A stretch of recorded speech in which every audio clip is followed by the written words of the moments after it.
Hello दोस्तों, my self Kamlesh Mehta. आज हम पढ़ाई करेंगे कम्युनिटी हेल्थ नर्सिंग के बारे में। Community health nursing. तो हम हर एक टॉपिक का अलग अलग डिस्क्रिप्शन देते हैं। What is a nursing, what is a health and what is a community. Nursing का मतलब होता है to provide care to the individual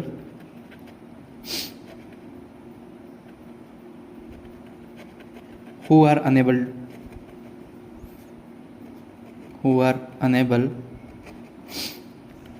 to self care. Nursing का मतलब क्या होता है? अपन किसी व्यक्ति को केयर प्रोवाइड करना है जो अपनी खुद की केयर करने में अक्षम है। हेल्थ क्या होता है? हेल्थ इज, हमने फंडामेंटल में पढ़ा था, health is a state of physical, mental and social wellbeing and not merely absence of any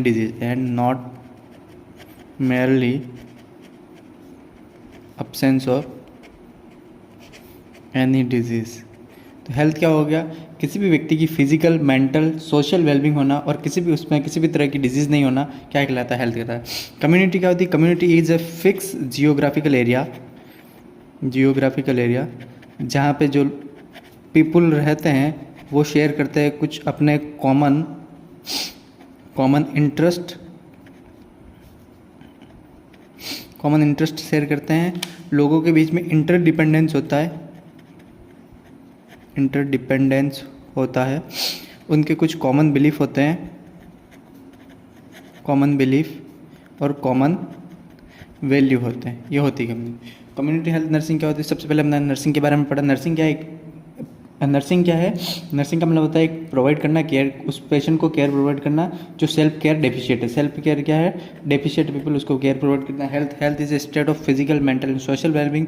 इसके अंदर व्यक्ति कोई हेल्थी पीपल है जिसमें अंदर किसी भी आपकी डिजीज़ नहीं होना। और कम्युनिटी एक फिक्स जियोग्राफिकल एरिया होता है जिसके अंदर जो लोग रहते हैं, पीपल रहते हैं, वो अपना कॉमन इंटरेस्ट, एक दूसरे के ऊपर इंटरडिपेंडेंस, कॉमन बिलीफ और कॉमन वैल्यू शेयर करते हैं। अब हम बात करेंगे कम्युनिटी हेल्थ की।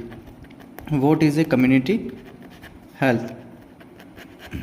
कम्युनिटी हेल्थ क्या होती है? कम्युनिटी में रहने वाले लोगों की common problem. Health status of the member of community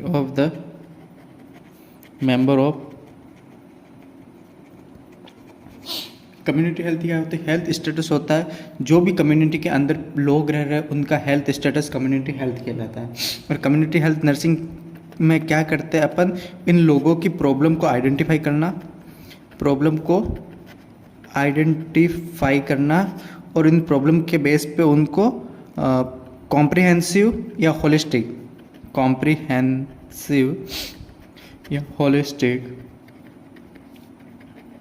care provide करना। तो कम्युनिटी हेल्थ क्या होगी? जो एक कम्युनिटी के अंदर जो लोग रह रहे हैं उनकी हेल्थ स्टेटस को कहते हैं कम्युनिटी हेल्थ। और कम्युनिटी हेल्थ नर्सिंग में अपन क्या करते हैं कि लोगों की, जो कम्युनिटी के अंदर जो लोग हैं उनकी क्या प्रॉब्लम है, उनकी हेल्थ स्टेटस कैसा है, उसको पता करना और उससे रिलेटेड उनको होलिस्टिक केयर प्रोवाइड करना कम्युनिटी हेल्थ कहलाता है। अब हम पढ़ेंगे हेल्थ के बारे में। हेल्थ के बारे में अपन ने पढ़ा था ऊपर। हेल्थ क्या होती है? एक state of physical, mental, social and spiritual wellbeing होती है और not merely absence of disease होती है। क्या होती है? व्यक्ति का physical, mental and social wellbeing क्या कहलाता है? हेल्थ कहलाता है। हेल्थ के ऊपर कुछ कंसेप्ट के बारे में बताया गया है। कुछ हेल्थ के कंसेप्ट के बारे में अपन डिस्कस करेंगे। Star point, concept of health. Concept of health में 4 कंसेप्ट होते हैं मेनली। पहला कंसेप्ट होता है बायोमेडिकल कॉन्सेप्ट होता है। दूसरा कॉन्सेप्ट होता है इकोलॉजिकल कॉन्सेप्ट। तीसरा कॉन्सेप्ट होता है साइकोसोशियल। और चौथा कॉन्सेप्ट जो है वो है होलिस्टिक कॉन्सेप्ट।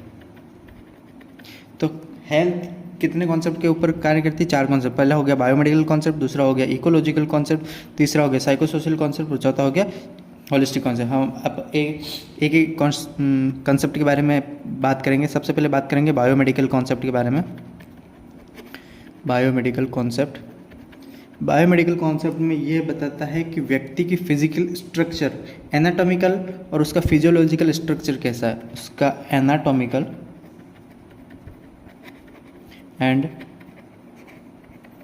फिजियोलॉजिकल स्ट्रक्चर के बारे में बात कर रहा है। इसमें किसी भी तरह का बायोमेडिकल कंसेप्ट में क्या बताता है कि एनाटॉमिकल और फिजिकल स्ट्रक्चर में किसी भी तरह की डिसेबिलिटी या डिजीज का नहीं होना, डिजीज अब्सेंट होना, ये कहलाता है biomedical concept. Biomedical concept mainly एक थ्योरी के ऊपर काम करता है, वो थ्योरी है जर्म थ्योरी। जर्म थ्योरी के ऊपर बायोमेडिकल कॉन्सेप्ट काम करता है। जर्म थ्योरी क्या कहती है कि कोई भी डिजीज का होना बॉडी के अंदर, any disease occur in body are due to any specific microorganism।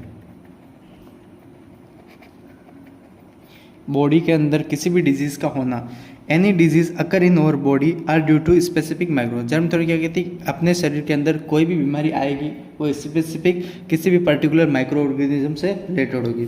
Germ theory के बारे में अपन थोड़ा सा डिस्कस करें। जर्म थ्योरी किसने दी थी? लुईस पास्चर ने दी थी। लुईस पास्चर ने जर्म थ्योरी दी थी। लुईस पास्चर के बारे में और अपन कुछ टॉपिक के बारे में पढ़ते हैं। इन्होंने एक ट्रिक है, एक ट्रिक से याद करते हैं इनको, VMGPS ट्रिक के बारे में बताता है कि जर्म थ्योरी, लुईस पास्चर साहब के बारे में अपन बात करते हैं। इन्होंने क्या, इनको क्या कहा जाता है? Father of microbiology, father of microbiology and bacteriology, क्योंकि सबसे पहले माइक्रो ऑर्गेनिज्म की खोज इन्होंने की थी और इन्होंने ही बताया था कि कोई भी डिजीज़ जो हो रही है वो किसी भी पर्टिकुलर ऑर्गेनिज्म के कारण हो रही है। तो इसके बारे में इन्होंने बताया था। फादर ऑफ माइक्रोबायोलॉजी और बैक्टीरियोलॉजी कहा जाता है। सबसे पहले इन्होंने एक वैक्सीन टर्म दी थी, term vaccine are given by Louis Pasteur. Vaccine term जो दी थी वो लुईस पास्चर ने दी थी। इन्होंने दो वैक्सीन के बारे में बताया था, एक थी एंथ्रेक्स और एक रेबीज़। एंथ्रेक्स और रेबीज़ के बारे में बताया था। हमें यहाँ पे स्टार करके एक नोट पॉइंट लिखेंगे, नोट पॉइंट आपको बता रहा हूँ कि वैक्सीन टर्म जो है वो लुईस पास्चर ने दी थी, लेकिन वैक्सीनेशन या इम्यूनाइजेशन, वैक्सीनेशन को और किस नाम से जानते हैं? इम्यूनाइजेशन के नाम से जानते हैं, इम्यूनाइजेशन। इसके बारे में जो सबसे फर्स्ट बताया था वो बताया था एडवर्ड जेनर ने।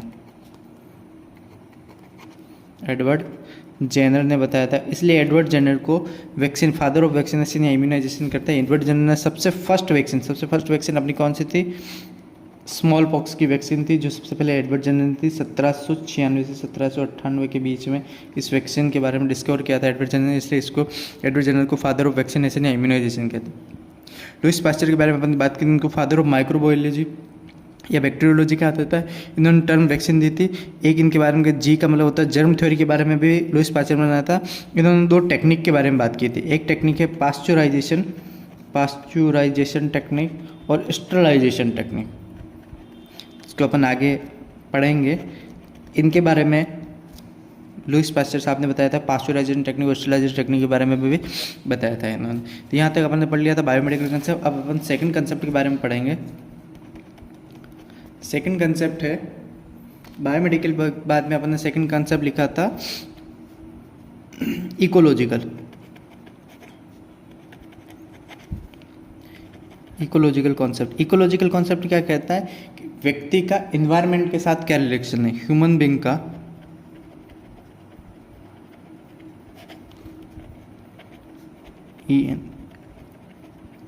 इन्वायरमेंट के साथ कैसा रिलेशन है, क्या वो इन्वायरमेंट के साथ एडजस्टेबल है या नॉन एडजस्टेबल है।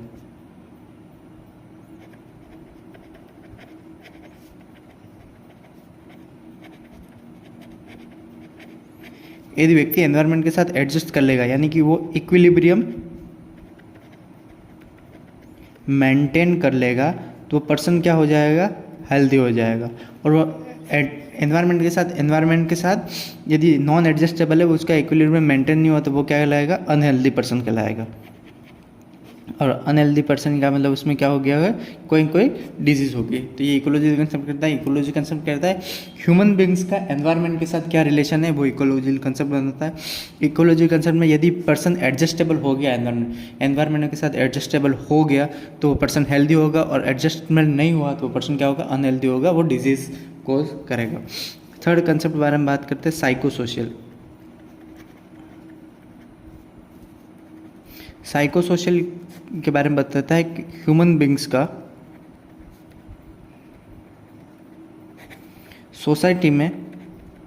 सोसाइटी के साथ कैसा रिलेशन, ह्यूमन बींग्स का सोसाइटी के साथ कैसा रिलेशन है, ये उसकी साइको सोशल कंडीशन कहलाती है। उसका मेंटल स्टेटस क्या है सोसाइटी के लोगों के साथ, मेंटल हेल्थ कैसी है उसकी, उसका आईक्यू कैसा है, क्या वो एडजस्ट कर सकता है नहीं कर सकता है सोसाइटी के लोगों के साथ, क्या उस सोसाइटी के जो रूल्स है और रेगुलेशन है उसके साथ एडजस्ट कर सकता है नहीं कर सकता, सोसाइटी के बिलीफ है उसके साथ एडजस्ट कर सकता है या नहीं कर सकता, ये साइको सोशल कंसेप्ट के बारे में बताता है। और लास्ट कंसेप्ट है होलिस्टिक कंसेप्ट। इन चारों कंसेप्ट के ऊपर डिपेंड है। होलिस्टिक कॉन्सेप्ट जो है वो about all three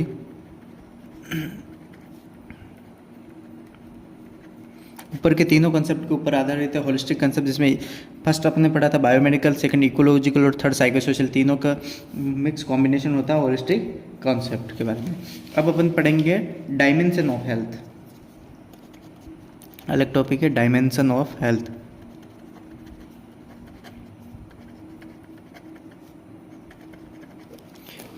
dimension of health क्या बताता है, डायमेंशन ऑफ हेल्थ में भी बहुत सारे डायमेंशन है। मेनली अपन 8 डायमेंशन के बारे में पढ़ेंगे। उसमें से सबसे पहले पढ़ेंगे फिजिकल के बारे में बताता है कि व्यक्ति की बॉडी की फिजिक्स कैसी, उसका स्ट्रक्चर कैसा है, स्ट्रक्चर कैसा है उसका बॉडी का, एनाटॉमिकल पार्ट कैसे है, किसी भी तरह की डिसेबिलिटी तो नहीं है, डिसेबिलिटी या डिस्टर्बेंस नहीं है किसी भी एनाटॉमिकल पार्ट में,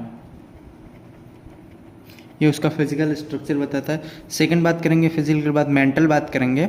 मेंटल में उसका बात करेगा उसका आईक्यू कैसा है, व्यक्ति का आईक्यू कैसा है, व्यक्ति नॉर्मल आईक्यू वाला है या फिर बॉर्डर लाइन में पर्सनैलिटी, इसको कोई मेंटल रिटार्डेशन तो नहीं है, वो लोगों की बातों को समझ सक रहा है नहीं समझ सकता, वो बात मेंटल बात है। थर्ड बात करेंगे सोशल डायमेंशन में यही कहता है कि उसका सोसाइटी के लोगों के साथ कैसा रिलेशन है, क्या सोसाइटी के जो बिलीफ है उसके बारे में वो मानता है या नहीं मानता, रूल्स रेगुलेशन को फॉलो करता है नहीं करता है, यह आता है सोसाइटी। और फोर्थ आता है स्पिरिचुअल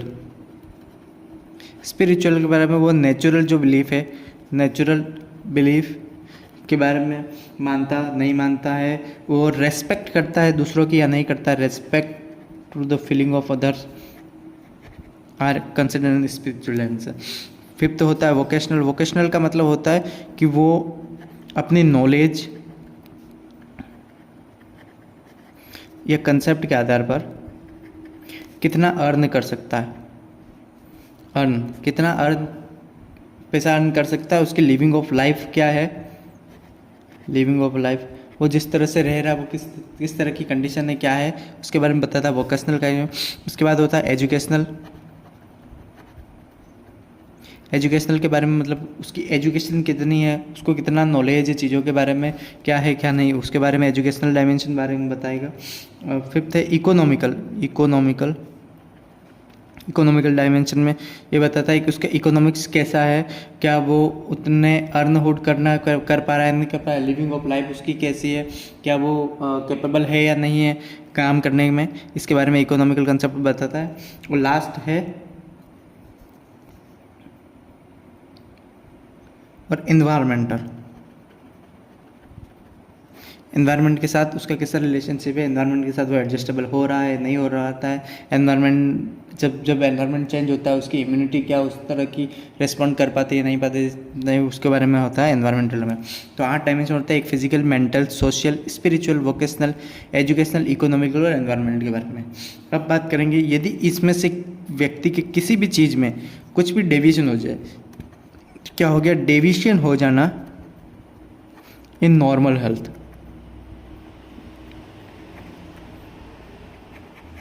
व्यक्ति के किसी भी डायमेंशन में किसी भी तरह का नॉर्मल हेल्थ में जरा सा डेविएशन हो जाना, डिस्टर्बेंस हो जाना, क्या कहलाता है, डिजीज़ कहलाता है। तो डिजीज़ क्या है, नॉर्मल हेल्दी पर्सन का अपने नॉर्मल हेल्थ से डेविएट हो जाना डिजीज़ कहलाता है। डिजीज़ का मतलब होता है अपन अलग अलग करेंगे। ईज का मतलब होता है ईजीनेस और डिजीज़ का मतलब होता है डिफ़िकल्टी। इसका मतलब हो गया इजीनेस इन डिफ़िकल्टी, जो इजीली जो काम चल रहा था वो नहीं हो पा रहा है, अब व्यक्ति के अंदर कुछ ना कुछ डिफ़िकल्टी होती है, उसी को कहते हैं डिजीज़ के बारे में कहते हैं। तो डिजीज़ के बारे में कुछ थ्योरी है, वो थ्योरी क्या कहती है, थ्योरी ऑफ डिजीज़ पढ़ेंगे अपन।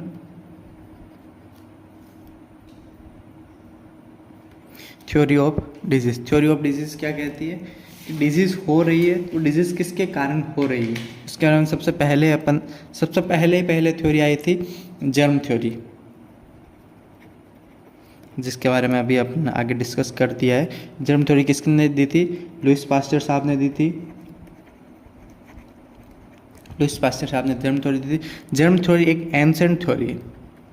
एंसेंट थ्योरी बहुत पुराने टाइम की थ्योरी है, जिसमें लोग ये मानते थे कि disease are due to supernatural power. Disease are due to super natural power. Disease किसके कारण होती है? कुछ सुपर नेचुरल पावर है वो आपके अंदर डिजीज़ कर रही है। कुछ पहले की थ्योरी, एंसेंट थ्योरी ये बताती थी कि आपने कुछ अगले जन्म में या पुराने जन्म में कुछ कुकर्म वगैरह कुछ इस तरह के कर्म हुए होंगे, इसलिए आज आपको जो सुपर नेचुरल पावर है वो आपको ये पनिशमेंट दे रही है, और पनिशमेंट के रूप में आपको क्या डिजीज़ दे रही है? ये डिजीज़ दे रही है। तो आज के लाइफ में डिजीज़ जर्म थ्योरी के बारे में मानते नहीं हैं। सॉरी, इसको जर्म थ्योरी नहीं थी, ये थी super natural theory. Super natural theory थी जो एंसेंट टाइम में। जर्म थ्योरी तो लुईस पास्चर ने दी थी। जर्म थ्योरी जो लुईस पास्चर ने दी थी उसमें ये बताता है कि जर्म थ्योरी उसमें ये बताया कि कोई भी डिजीज़ किसके कारण होगी? Particular micro organism. Particular micro organism जैसे क्या हो सकता है? वायरस हो सकता है, फंगस हो सकता है, बैक्टीरिया हो सकता है, या कोई भी माइकोप्लाज्मा, पैरासाइट, किसी भी वजह से डिजीज़ का होना जर्म थ्योरी कहते हैं। ये बात लुईस पास्चर ने दी थी। ये हो गई दो थ्योरी ऑफ कंसेप्ट हो गई। अपन तीसरी थ्योरी ऑफ कंसेप्ट के बारे में पढ़ेंगे।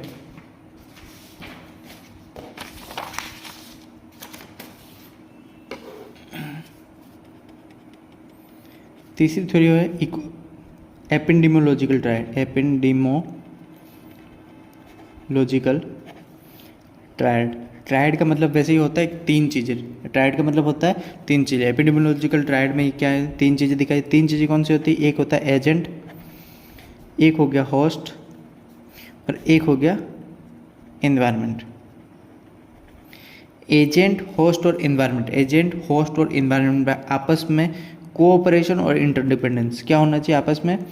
Cooperation and interdependence. Agent, host और एनवायरनमेंट का आपस में कोऑपरेशन होना, इंटरडिपेंडेंट होता। एजेंट होस्ट में किसी भी तरह की डिजीज़ कोज करेगा, डिजीज़ कोज करने के लिए एनवायरनमेंट भी सूटेबल होना चाहिए। जैसे कि मैक्सिमम जो डायरिया जो होता है, डायरिया कब होगा? डायरिया मैक्सिमम डायरिया कब देखने को होगा? आपको समर टाइम में देखने को होगा। समर टाइम में क्यों देखने को होगा? समर टाइम में बहुत ज़्यादा गर्मी होती है, उस कारण एनवायरनमेंट भी क्या करता है कि हेल्प करता है एजेंट की कि डायरिया हो जाए। और मोस्ट कॉमनली ये जो डिजीज़ होती है वो कब होती है? डिजीज़ नॉर्मली डिजीज़ नहीं होगी। नॉर्मल पेशेंट क्या होगा? हेल्दी होगा। लेकिन डिजीज़ कब होगी? जब व्यक्ति का इम्यून सिस्टम है, इम्यून सिस्टम वो क्या हो गया? कॉम्प्रोमाइज़ हो रखा है। मतलब इम्यून सिस्टम सही ढंग से काम नहीं कर रहा है, इस वजह से व्यक्ति में क्या होने को देखने को मिल रहा है? डिजीज देखने को मिल रहा है। ये अपनी थर्ड थ्योरी थी। और फोर्थ थ्योरी है मल्टीफैक्टोरियल थ्योरी। मल्टीफैक्टोरियल थ्योरी ये दिखाती है अपने आप को कि कोई भी डिजीज़ मल्टीपल फैक्टर के कारण हो। कोई भी डिजीज़ किसके कारण हो सकती है? मल्टीपल फैक्टर के कारण हो सकती है। ये जर्म थ्योरी का अपोजिट। जर्म थ्योरी से क्या बताती है? जर्म थ्योरी ये बताती है कोई भी डिजीज़ होने के लिए पर्टिकुलर माइक्रो ऑर्गेनिज्म रिक्वायर होता है। लेकिन मल्टीपल फैक्टर थ्योरी ये नहीं, ये बताती है कि डिजीज़ होने के लिए कोई पर्टिकुलर माइक्रो ऑर्गेनिज्म जरूरी नहीं है। एक डिजीज़ किसी स्पेसिफिक माइक्रो ऑर्गेनिज्म की वजह से नहीं हो सकती। एक डिजीज़ को होने के पीछे बहुत सारे मल्टीपल कारण होंगे, उसके कारण डिजीज़ होगी। तो अभी तक हमने 4 थ्योरी के बारे में पढ़ा था। फर्स्ट सुपरनेचुरल थ्योरी थी जो एंशिएंट टाइम में दिखाई जाती थी। उस टाइम में ये होता था कि आपको कोई डिजीज़ हो रही है तो वो आपके पुराने कुकर्मों के कारण होती है। सेकंड अपने जर्म थ्योरी के बारे में जो लुईस पास्चर साहब लेके आए थे वो बताते थे कि कोई भी डिजीज़ होने के पीछे एक पर्टिकुलर माइक्रो ऑर्गेनिज्म रिस्पॉन्सिबल होता है। थर्ड एपिडेमियोलॉजिकल ट्रायड के बारे में बताया जिसमें एक एजेंट, होस्ट और एनवायरनमेंट होता है। तीनों के बीच में इंटरडिपेंडेंस और कोऑपरेशन होने की वजह से डिजीज होती है। एजेंट क्या करता है, कोज करता है डिजीज, लेकिन उसको एनवायरनमेंट की हेल्प चाहिए और होस्ट की भी हेल्प चाहिए। होस्ट में कभी कभी क्या होता है, इम्यूनो कॉम्प्रोमाइज पर्सन होता है, कोई एज हो गया, कोई सेक्स हो गया, छोटे बच्चे हो गए या बूढ़े हो गए, उनमें डिजीज होने के चांस क्या होता है, ज़्यादा होता है। जो छोटे बच्चों में न्यूमोनिया होने के चांस ज़्यादा होते हैं। तो वो इस तरह के बारे में डिजीज एपिडेमियोलॉजिकल ट्रायड बताता है। और मल्टीफैक्टोरियल थ्योरी बताता है किसी भी डिजीज़ को होने के लिए मल्टीपल फैक्टर रिस्पॉन्सिबल होते हैं। अब इसके बारे में एक फिनोमिना है डिजीज के बारे में, आइसबर्ग फिनोमिना।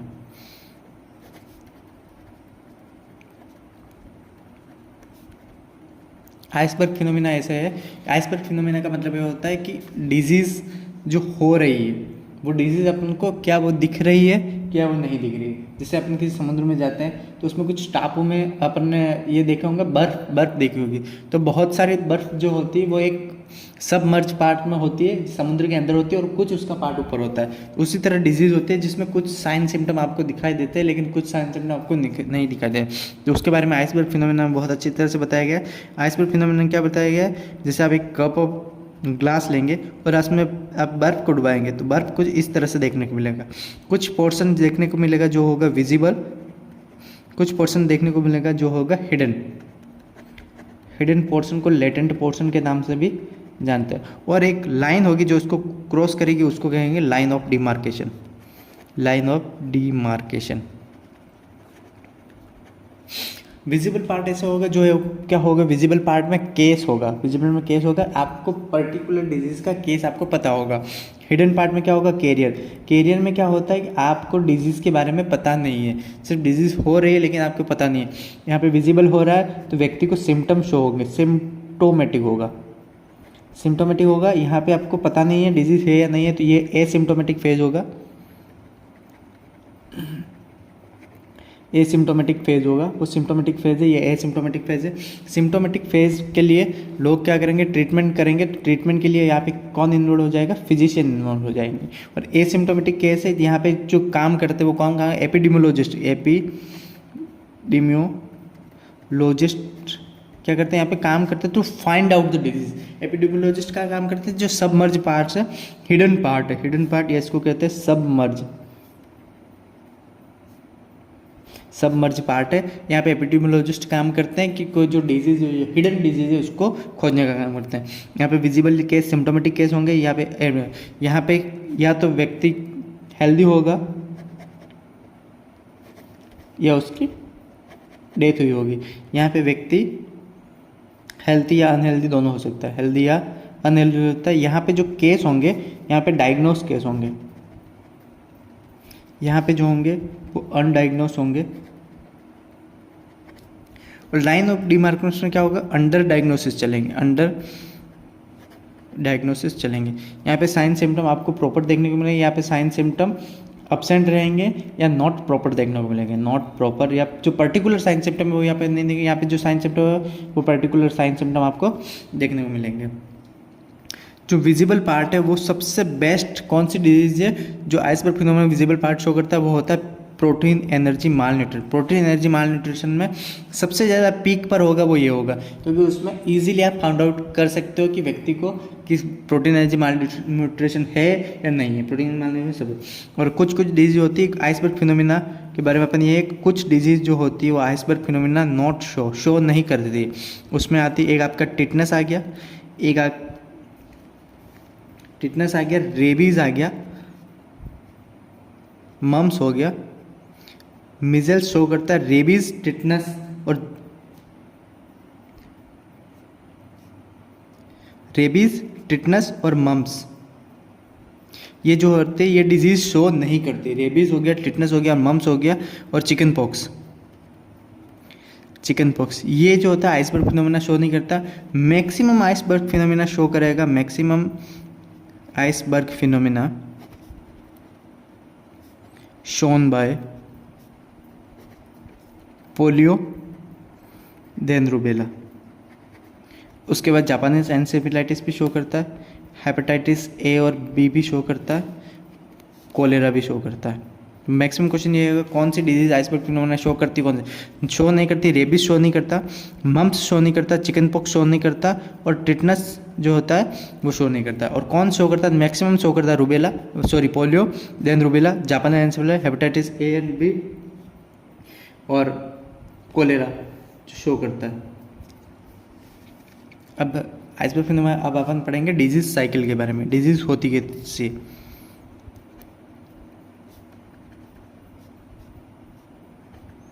डिजीज साइकिल में अपना डिजीज होती कैसी। डिजीज मेनली होने के पीछे एक कर्व है डिजीज के लिए, कुछ इस तरह से कर्व है। ये पहला फेज, ये दूसरा फेज, ये तीसरा फेज, ये चौथा फेज, ये पांचवा फेज और ये छठा फेज। फर्स्ट फेज कहलाता है इंक्यूबेशन पीरियड, सेकंड कहलाता है प्रोडर्मल, थर्ड कहलाता है फास्टिजियम, फोर्थ कहलाएगा डिफेकेशन, फिफ्थ कहलाता है कन्वर्जेंट और सिक्स्थ है डिक्लाइन। हर एक फेज के बारे में हम पर्टिकुलर पढ़ेंगे। सबसे पहले बात करेंगे इंक्यूबेशन पीरियड की।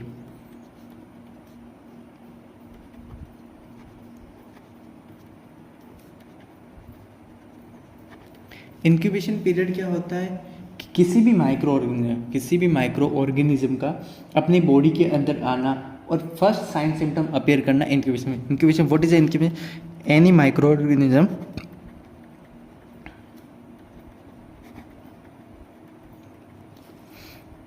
आर कम इन बॉडी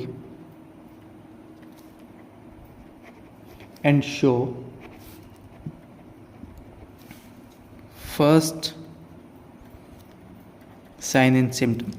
किसी भी बॉडी का माइक्रो ऑर्गेनिज्म का बॉडी में आना और शो करना फर्स्ट साइन एंड सिम्टम, और उसके बीच का जो टाइम इंटरवल होता है, इसके बीच का जो टाइम इंटरवल होता है वो कहलाता है इंक्यूबेशन पीरियड। जिससे मैं आपको समझाता हूँ।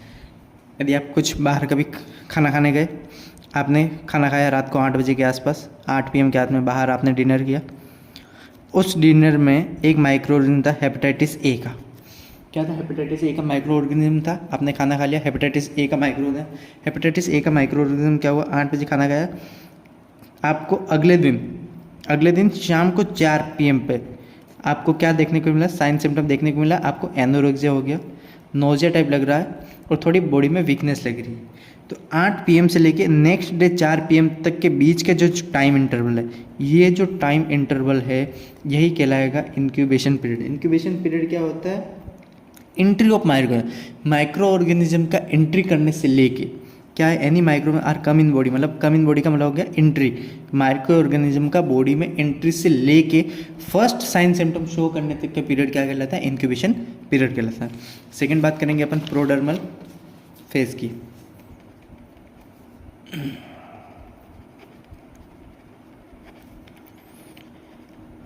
प्रोडर्मल फेज के बारे में बात करेंगे।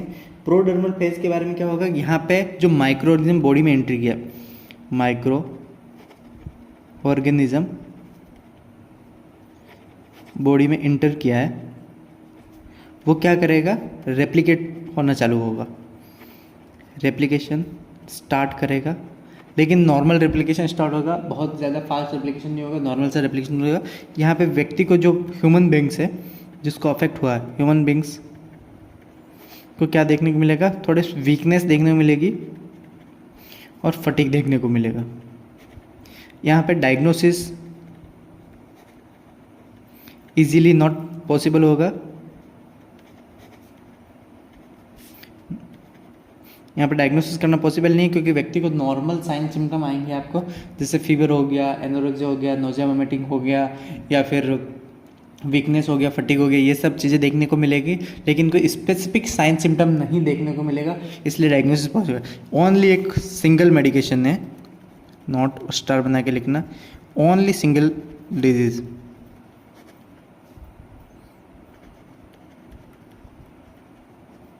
एक सिंगल डिजीज है जो अपने साइन सिम्टम शो करती है प्रोडर्मल फेज में, वो होता है मिजल्स। मिजल्स अपना साइन सिम्टम होता है। मिजल्स का साइन सिम्टम कौन सा होता है? Koplik spot. कोप्लिक स्पॉट के बारे में होता है। Koplik spot, what is a Koplik? Koplik spot क्या होता है? वाइट एंड ब्लू पैचेस होना। और वाइट और ब्लू पैचेस कैसे होगा? क्रिस्टल अपीयरेंस, क्रिस्टल के अपीयरेंस, दाने, छोटे छोटे दाने, वाइट दाने की क्रिस्टल अपीयरेंस देखने को मिलेगा। और कहाँ देखने को मिलेगा? Opposite to second molar teeth. Second molar teeth के अपोजिट में आपको एक छोटे छोटे दाने देखने को मिलेंगे, वो उसको कहते हैं Koplik spot. Koplik spot are specific sign symptom of measles are seen in prodermal phase. Otherwise any disease not specific sign symptom are show in prodromal phase. Only normal sign symptom like weakness, fatigue, anorexia, nausea, vomiting are seen.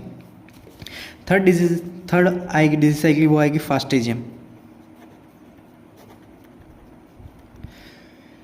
फास्टिजियम phase में क्या होगा? जो micro organism body में enter किया था वो fastly और rapidly divide and multiply होना चालू कर जाएगा। जब कोई बॉडी के अंदर माइक्रोजम एंट्री हुआ, इंक्यूबेशन पीरियड प्रोडक्ट का फास्टिजियम स्टेज में आया, तो वो क्या करेगा? यहाँ पे उसका जो डिवीजन होगा मल्टीप्लाई करने लग जाए, उसका डिवीजन फास्टली हो जाएगा और मल्टीप्लाई करेगा, स्पीडली मल्टीप्लाई होगा। और जब कोई माइक्रोजम अपने बॉडी के अंदर फास्टली या स्पीडली तो उसकी क्या होगी? ग्रोथ क्या होगी? रैपिड बूस्ट हो जाएगी, ग्रोथ रैपिडली इंक्रीज हो जाएगी। क्या हो जाएगी? Growth increase. और जब किसी माइक्रोजम की ग्रोथ इंक्रीज हो तो वो क्या करेगा? अपने स्पेसिफिक साइन एंड सिम्टम यहाँ पे क्या करने के लगा? शो करने के लगा। और जब किसी डिजीज के specific sign and symptom show होते तो आपने वहाँ पे डायग्नोसिस क्या हो जाता है? डायग्नोसिस इजीली पॉसिबल हो जाता है। स्पेसिफिक साइन सिम्टम के बारे में बताते हो, जैसे अपन बात करेंगे विब्रियो कोलेरा। विब्रियो कोलेरा में स्पेसिफिक साइन सिम्टम क्या है? स्पेसिफिक साइन सिम्टम है राइस वाटर स्टोल। और बात करते हैं जैसे टाइफाइड हो गया, टाइफाइड। टाइफाइड में आपको क्या देखने को मिलेगा? टाइफाइड में आपको का पी सोप स्टूल देखने को मिलेगा। आपने विब्रियो कोलेरा का बड़ा होता, विब्रियो कोलेरा के बारे में पढ़ा है। टाइफाइड का जो माइक्रोऑर्गेनिज्म वो कौन सा है? साल्मोनेला टाइफी है। तो फास्टिजियम स्टेज होती है जहाँ पे बैक्टीरिया का डिवाइडेशन और मल्टीप्लिकेशन रैपिडली होगा। और जब डिवाइडेशन और मल्टीप्लिकेशन डिवाइड होगा तो बैक्टीरिया की ग्रोथ बॉडी के अंदर, बैक्टीरिया स्पेसिफिक नहीं बोलना चाहिए, माइक्रोऑर्गेनिज्म की ग्रोथ बॉडी के अंदर क्या होगी? रैपिडली होगी। और जब इनकी ग्रोथ रैपिडली होगी तो ये अपना क्या होगा? स्पेसिफिक साइन सिम्टम शो करना डिजाइन होगा। और जब बॉडी के अंदर स्पेसिफिक साइन सिम्टम आ जाते हैं तो वहाँ पे उसका जो डायग्नोसिस है वो ईजिली पॉसिबल हो जाता है। फोर्थ स्टेप आया मगर डिफेकेशन। डिफेकेशन में क्या होगा? यहाँ पे क्या अपन जब व्यक्ति के अंदर स्पेसिफिक साइन सिम्टम जैसे कोलेरा के आगे, टाइफाइड के आगे, या हेपेटाइटिस ए आगे, या कोई भी डिजीज़ के स्पेसिफिक साइन सिम्टम शो हो जाते हैं तो उसका अपन क्या करेंगे? ट्रीटमेंट करेंगे। यहाँ पे स्लो रिकवरी चालू हो जाती है, माइक्रो ऑर्गेनिज्म का जो मल्टीप्लिकेशन है वो डाउन हो जाता है, माइक्रो मल्टीप्लिकेशन होना कम हो जाता है, रिकवरी हो जाती है, जो साइन सिम्टम है वो धीरे धीरे इंप्रूव होने लग जाते हैं। फिफ्थ स्टेज आती है, ये डिफिकेशन में साइन सिम्टम धीरे धीरे इंप्रूव होने, कंप्लीट इंप्रूव नहीं, हल्के हल्के इंप्रूव होने, थोड़ा सा पेशेंट को बेटर फील लगने लगेगा। क्या लगेगा? पेशेंट को लगेगा हाँ अब थोड़ा सा ठीक होने लगेगा। उसके बाद आती है कन्वर्जन। कन्वर्जेंट फेज ऐसी होती है कि व्यक्ति को लगने लग जाएगा कि मैं अब एकदम सही हो गया हूँ। पीपुल फील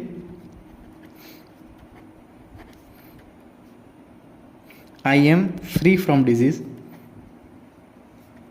और जब व्यक्ति को ऐसे लगने चाहिए मेरे में कोई डिजीज़ नहीं है, कोई कुछ नहीं, जैसे टीबी में होता है। टीबी में क्या होता है? जैसे एक होता है न्यू केस होता है, एक होता है ओल्ड केस होता है। टीबी में न्यू केस में क्या होता है? जैसे 7 to 8 मंथ 6 to 7 मंथ तक उसकी ट्रीटमेंट चलता है। ओल्ड केस में 8 to 9 मंथ तक। तो जब नए नए केस आता है टीबी का जिसमें व्यक्ति को पहली बार टीबी हुआ तो व्यक्ति को क्या लगता है अब कन्वर्जेंट में उसके क्या हो गया? साइन सिम्टम इंप्रूव होने लग गए, उसकी रिकवरी होने लग गई, पेशेंट की रिकवरी होने लग गई। तो व्यक्ति को जब 3 से 4 मंथ तक ट्रीटमेंट ले लेता है तो आदमी को क्या लगने लगता है? अब मैं ठीक होने लग गया। और जब जैसे ही उसको लगता है कि मैं ठीक होने लग गया वो अपना ट्रीटमेंट क्या कर देता है? स्टॉप कर देता है।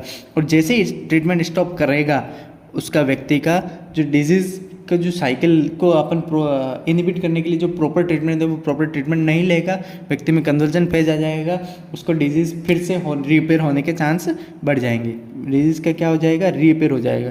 तो लेटेंट टीबी या जो सेकेंड टाइम टीबी होती है उसका मैक्सिमम कोर्स क्या होता है, व्यक्ति को ऐसा लगने जो 3-4 महीने ट्रीटमेंट लगता है तो उसको ऐसा लगने लग जाता है कि मैं अब ठीक हो गया हूँ, मैं ट्रीटमेंट हो गया, मैं सही हो गया हूँ, तो अब मेडिकेशन नहीं लूँगा। और जैसे ही वो मेडिकेशन स्टॉप करता है उसके अंदर फिर से साइन सिम्टम आने लग जाते हैं। तो यहाँ पे जो मैक्सिमम जो ट्रीटमेंट फेलियर होगा, मैक्सिमम ट्रीटमेंट फेलियर जो देखने को मिलता है अपने को, वो इसी स्टेप में लोग बिना किसी कंसल्टेंट के या बिना किसी फिजिशियन के प्रिस्क्राइब के अपने हिसाब से मेडिकेशन स्टॉप कर देते, तो उसकी वजह से यहाँ पे आपको क्या होगा, वापस रिवर्सिबल अटैक देखने को मिल सकता है डिजीज़ का, और उसके कारण ट्रीटमेंट क्या हो सकता है, फेल होने को देगा। और लास्ट के बारे में बात करते हैं डिक्लाइन।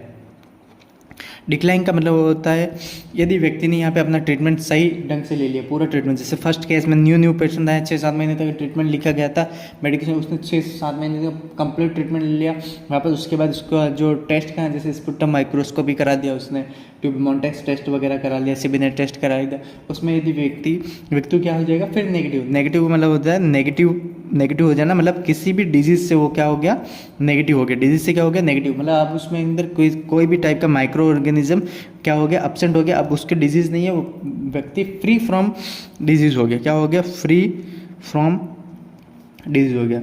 लेकिन मैक्सिमम डिजीज़ में ऐसा हो जाता है कि व्यक्ति फ्री हो जाता है फ्रॉम डिजीज़ से। जैसे आप नॉर्मली आप हॉस्पिटल में होते हैं, आपको कुछ बीमारी हुई, जैसे सर्दी जुकाम खांसी हुई, आपने 3-4 दिन तक ट्रीटमेंट लिया, उसके बाद आप सही हो गए, आपको मतलब अब आगे आने वाले समय में मतलब थोड़े दिन में डिजीज़ नहीं होगी, वो फ्री हो। लेकिन कुछ डिजीज़ ऐसी होती है जिसमें decline phase impossible, decline phase आ ही नहीं सकती। वो डिजीज़ जैसे HIV एड्स हो गया, HIV हो गया, एड्स हो गया। HIV एड्स ऐसी बीमारी जिसमें आपको प्रोग्रेसिवली आप मेडिकेशन लोगे, मेडिकेशन तो लेना ही है, मेडिकेशन नहीं लोगे तो आपकी कंडीशन बहुत जल्दी वर्स हो जाएगी, लेकिन आप मेडिकेशन भी लोगे तो आप उस डिजीज़ के जो माइक्रो ऑर्गेनिज्म उसको किल नहीं पाएगा। और जब तक आप डिजीज़ के माइक्रो ऑर्गेनिज्म को किल नहीं कर पाओगे, आप डिक्लाइन फेज में नहीं पहुंचोगे, फ्री फ्रॉम डिजीज़ कभी नहीं होगे। जब तक आपके बॉडी के अंदर माइक्रोऑर्गेनिज्म प्रेजेंट है तब तक वो आपको डिजीज़ कोज करेगा। तो HIV और एड्स ऐसी डिजीज़ है जिसके अंदर अभी तक ऐसा कोई ट्रीटमेंट नहीं चालू हुआ जिसमें अपन उसके वायरस को किल्स कर सकें। और एक रेबीज़ के बारे में पढ़ा होगा, टिटनस के बारे में भी पढ़ा होगा। इनकी वजह से क्या होता है कि यदि एक बार ये डिजीज़ हो गई तो आपको इसको क्योर करना इम्पॉसिबल है। हम इसके लिए सिर्फ सिम्टोमेटिक ट्रीटमेंट दे सकते हैं, बाकी क्योर नहीं होता। तो हमने डिजीज साइकिल में मेनली क्या क्या पढ़ा था, डिजीज साइकिल में हमने एक इंक्यूबेशन पीरियड पढ़ा था। इंक्यूबेशन पीरियड में क्या होगा कि कोई भी माइक्रो ऑर्गेनिज्म का एंट्री करना बॉडी में, माइक्रो ऑर्गेनिज्म का बॉडी के अंदर एंट्री करना, फर्स्ट साइन सिम्टम शो करना, क्या कहलाएगा, इंक्यूबेशन पीरियड का है। फिर अपने सेकंड में पढ़ा था प्रोडर्मल फेज। प्रोडर्मल फेज में क्या होता है, माइक्रो ऑर्गेनिज्म बॉडी की एंट्री की, अब वो रेप्लिकेशन स्टार्ट करेगा, normal generalise sign symptom show करेगा, यहाँ पे diagnosis easily possible. Incubation period में भी डायग्नोसिस इजीली पॉसिबल नहीं होता है, यहाँ पे भी डायग्नोसिस है। फिर लास्ट स्टेज में क्या होगा, माइक्रो ऑर्गेनिज्म रेपिडली ग्रोथ होगा, रेपिडली डिवाइड होगा, मल्टीप्लाई होगा, जिसके कारण माइक्रो ऑर्गेनिज्म की संख्या बढ़ जाएगी। और जब माइक्रो ऑर्गेनिज्म की संख्या बढ़ जाएगी तो वो अपने स्पेसिफिक साइन सिम्टम शो करने लग जाएगा, और यहाँ पे क्या होगा, साइन सिम्टम शो होगा तो डायग्नोसिस इजीली पॉसिबल होगा। फिर लास्ट में डिफिकेशन में होगा, फोर्थ पढ़ा था अपन डिफिकेशन, जिसमें ट्रीटमेंट स्टार्ट कर देंगे। ट्रीटमेंट में माइक्रो ऑर्गेनिज्म का मल्टीप्लिकेशन कम हो जाएगा और साइन सिम्टम क्या देखने को मिलेगा, इंप्रूव देखने को मिलेगा। और कन्वर्जन फेज ऐसे होता है जिसमें पीपल को ऐसा लगने लगेगा वो फ्री फ्रॉम इन्फेक्शन हो चुका है, तो अपना वो ट्रीटमेंट होल्ड करता है। जब पेशेंट ट्रीटमेंट विड्रॉल करने लग जाता है यहाँ पे उसको क्या हो जाएगा, फेलियर हो जाता है, ट्रीटमेंट फेलियर। मैक्सिमम जो ट्रीटमेंट फेलियर हो वो इसी फेज में। और लास्ट फेज है डिक्लाइन फेज है, जिसके अंदर व्यक्ति का जो फ्री हो जाता है फ्रॉम इन्फेक्शन, किसी टाइप का माइक्रो प्रेजेंट नहीं हो, किसी टाइप की डिजीज पॉसिबल नहीं है। थैंक यू सो मच दोस्तों, आज के लिए इतना ही काफ़ी है। कल फिर मिलेंगे एक नई क्लास, नई जोश, नए जुनून के साथ। बहुत बहुत धन्यवाद आपका, हार्दिक अभिनंदन, धन्यवाद।